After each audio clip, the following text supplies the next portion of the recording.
Help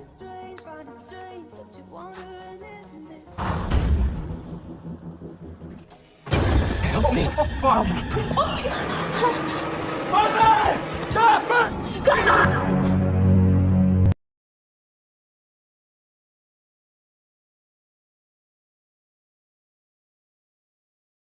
Film dibuka dengan diperlihatkan sekelompok mahasiswa yang sedang dalam perjalanan ke sebuah kabin tengah hutan untuk menghabiskan masa liburan selama 1 minggu.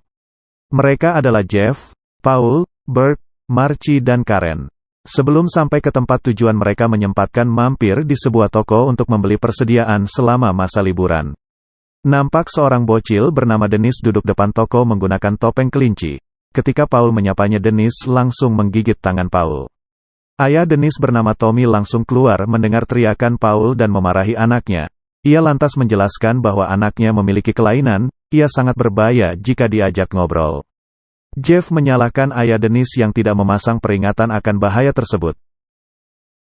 Sebelum melanjutkan perjalanan, sang pemilik toko sempat memperingatkan mereka untuk tidak masuk ke hutan dikarenakan ada penyebaran virus yang terjadi akhir-akhir ini, akan tetapi mereka tak mempedulikannya. Ia pun hanya bisa memberi saran agar menghindari serangga dan sejenisnya demi keamanan mereka. Setelah melakukan perjalanan jauh, tibalah mereka di sebuah kabin tepi danau. Meskipun mereka harus sedikit kecewa karena di tempat tersebut tidak ada signal, namun hal itu tidak menjadi masalah. Mereka pun berpencar mencari spot masing-masing untuk menikmati pemandang indah yang berada di tempat itu. Seperti Bert yang pergi berburu dengan senjata yang dibawanya, Paul dan Karen berenang di danau. Tapi tidak dengan Jeff dan Marcie ya.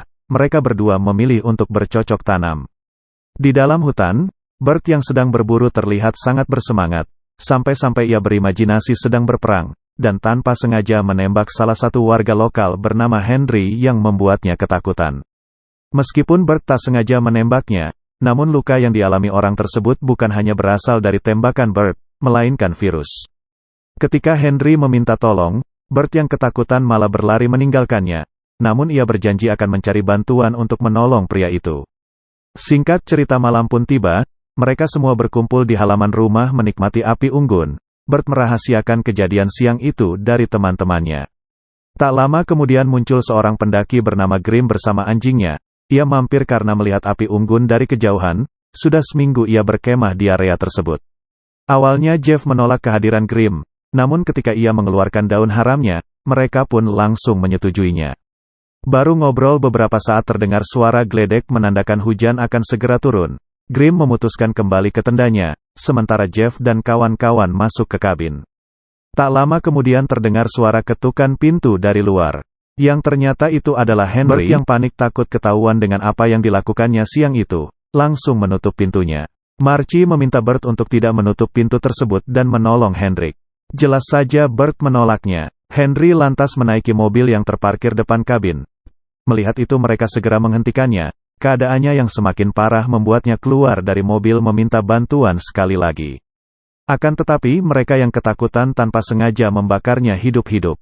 Kejadian itu membuat mereka benar-benar shock. Jeff berusaha meyakinkan pacar dan teman-temannya bahwa mereka tak bersalah. Apa yang barusan adalah sebuah kecelakaan. Penyakit kulit yang dialami Henry membuat Jeff teringat akan ucapan pemilik toko soal virus mematikan yang kemungkinan telah menyerang Henry. Karen menyarankan agar segera melaporkan kejadian tersebut pada polisi, tapi karena kondisi mobil yang rusak dan penuh darah Henry, mereka belum bisa melakukannya dan akan mencari bantuan di keesokan paginya. Singkat cerita, pagi pun tiba, Marcie menggunakan sampan menuju tenda Grim. Jeff dan Bert berjalan kaki mencari bantuan, sementara Karen segera mengemas barang-barangnya. Melihat kondisi Karen yang masih gelisah, Paul memberinya segelas air untuk menenangkannya. Oh iya, air pam di luar negeri emang aman untuk diminum tanpa harus dimasak ya. Scene berpindah ke Jeff dan Bert yang berhasil menemukan rumah warga. Terlihat seorang wanita yang sedang ngomel karena semua ternak babinya mati terjangkit virus. Setelah menjelaskan maksud kedatangan mereka, wanita tersebut langsung mengajaknya masuk ke rumah menggunakan radionya untuk menghubungi mobil derek. Namun betapa terkejutnya mereka melihat foto Henry, yang ternyata wanita itu adalah bibi Henry. Panik takut ketahuan, mereka bergegas pamit. Bertemu Marcie yang baru saja kembali dengan tangan kosong. Yang tanpa mereka ketahui polisi bernama Winston yang sedang berpatroli sudah berada di kabin. ia meminta penjelasan tentang apa yang terjadi hingga mobil mereka penuh darah. Paul lantas menceritakan kronologi kejadiannya serta ciri-ciri orang tersebut. Ketika ia akan mengatakan soal kecelakaan yang menewaskan Henry, Winston malah menghentikannya dan berjanji akan memanggilkan montir untuk memperbaiki mobil mereka. Setelah itu ia berpamitan sembari menatap Paul dengan tatapan manis manja menggoda. Paul dan Bert membersihkan darah yang menempel di mobil tersebut sebelum mobil Derek tiba esok pagi. Namun tak lama kemudian anjing milik Grimm tiba-tiba sudah berada di depan mereka yang nampaknya sudah terjangkit virus. Mereka berpikir bisa jadi Grimm sudah tewas.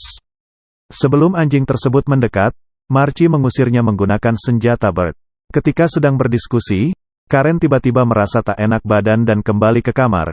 Khawatir akan keadaan Karen, Paul pun menyusulnya dan membawakannya segelas air. Dan seperti biasanya, kalau udah berduaan, setan pun gak akan tinggal diam. Namun tiba-tiba Karen berteriak kesakitan, yang ternyata ia telah terinfeksi virus tersebut melalui air minum. Sementara Jeff dan Bert yang sedang memperbaiki ban mobil kembali didatangi anjing Grimm. Namun kali ini anjing itu tak bergeming sedikitpun meskipun Jeff telah menembaknya. Sontak teriakan Paul membuat mereka berlari ke kamar dan terkejut melihat apa yang menimpa Karen.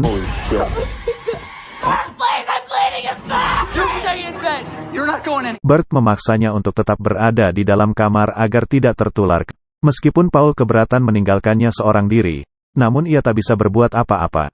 Untuk memastikan tubuh mereka belum tertular, Marcie memeriksanya satu persatu sembari membicarakan soal rencana mengisolasi Karen demi keamanan mereka semua.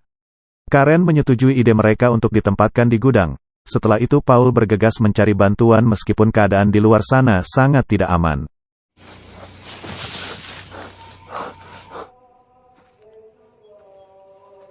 Ia berhasil menemukan sepasang suami istri yang sangat tidak ramah. Dengan terpaksa ia kembali ke kabin dengan tangan kosong. Kondisi itu membuat mereka semakin parno dan memutuskan untuk menjaga jarak satu sama lain. Malam itu mereka kembali dikejutkan dengan kedatangan anjing Grimm yang berusaha masuk ke gudang di mana Karen berada. Singkat cerita pagi pun tiba, ketika memeriksa keadaan Karen, betapa terkejutnya mereka melihat kondisi Karen yang semakin parah. Untung saja Bert berhasil memperbaiki mobil Jeff, namun tanpa diduga Bert memuntahkan darah, yang artinya ia telah terjangkit virus tersebut. Meskipun ia berusaha menyembunyikannya, namun Jeff mengetahuinya. Untuk itu ia memutuskan berangkat seorang diri ke kota mencari obat dan juga bantuan untuk menolong Karen. Jeff yang mulai frustrasi mengambil beberapa botol bir lalu keluar dari kabin. Ia sengaja menjauhi pacarnya sendiri dan sahabatnya Paul, yang menurutnya sudah tertular karena menyentuh tubuh Karen. Marcie dan Paul hanya bisa pasrah jika mereka benar-benar tertular. Paul segera mengemas barang-barang Karen dan membuangnya ke danau. Meskipun tahu tak akan selamat, mereka berdua tak menyia-nyiakan kesempatan itu untuk meratapi nasib, dan seperti biasa, cocok tanam terjadi lagi. Nampak jelas punggung Marcie luka akibat cakaran Paul. Scene berpindah ke Bert yang sudah tiba di toko. Ia meminta bantuan pada Tommy. Tommy lantas masuk berniat menghubungi ambulans, dan di waktu bersamaan Dennis langsung menggigit tangan Bert. Melihat kejadian itu, Tommy sangat marah karena putra kesayangannya tertular virus. Takut ditembak Tom, Bert memutuskan kabur dari tempat itu. Namun Tommy Chase terus memburunya hingga ke dalam hutan. Kembali ke kabin di mana Marcie dan Paul menyadari bahwa mereka telah tertular. Paul bergegas mencari Jeff. Marcie yang meraung kesakitan keluar mencari Jeff. Naas anjing Grimm sudah berada tepat di hadapannya dan Paul yang sedang berada di tepi danau tiba-tiba ditarik oleh seseorang yang tak lain adalah Henry. Ya Henry belumlah mati. Sempat terjadi pergelutan di antara mereka. Disinilah akhirnya Paul menyadari bahwa virus yang tertular pada mereka berasal dari air minum. Paul bergegas kembali ke kabin. Ia sok melihat tubuh Marcie yang sudah berserakan. Mendengar teriakan Karen, Paul bergegas mengambil senjata dan menghabisi anjing tersebut. Karen menangis. Ia meminta Paul untuk menghabisi penderitaannya. Meskipun tak tega pada akhirnya Paul melakukannya. Sayangnya senjata tersebut macet. Karen meminta Paul membakarnya hidup-hidup. Ngeri sekali guys. Singkat cerita Bert berhasil kembali ke kabin. Ia menceritakan kejadian yang menimpanya dan orang-orang yang sedang memburunya. Dan benar saja, beberapa saat kemudian Tommy muncul dan langsung menembak mati Bert. Paul yang kaget langsung menembaki mereka semua hingga tewas. Setelah itu ia menggunakan mobil Tommy mencari bantuan. Dalam perjalanan ia baru menyadari kalau dirinya telah tertular. Syok dengan kenyataan tersebut, ia tak sengaja menabrak pohon. Dengan terpaksa ia melanjutkan perjalanan dengan berjalan kaki. Dan tanpa sengaja bertemu Winston yang sedang berpesta, Paul marah karena Winston tak menepati janjinya. Tak lama kemudian Winston mendapat perintah dari sheriff untuk menghabisi semua anak muda yang berada di kabin. Dikarenakan mereka telah terkena virus, namun Winston tak tega melakukannya. Ia meminta Paul mengambil jalan pintas menuju jalan utama.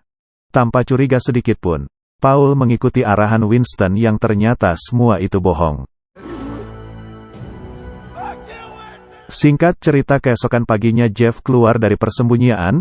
Ia sangat terkejut melihat pemandangan di sekitarnya termasuk tubuh Marcie dan Bert. Meskipun sedih ditinggal mati pacar dan teman-temannya, ia merasa bersyukur karena tak tertular. Namun harapannya harus pupus ketika melihat luka di telapak tangannya. Tak lama kemudian polisi dan tim medis tiba untuk mengevakuasi korban dan tamat.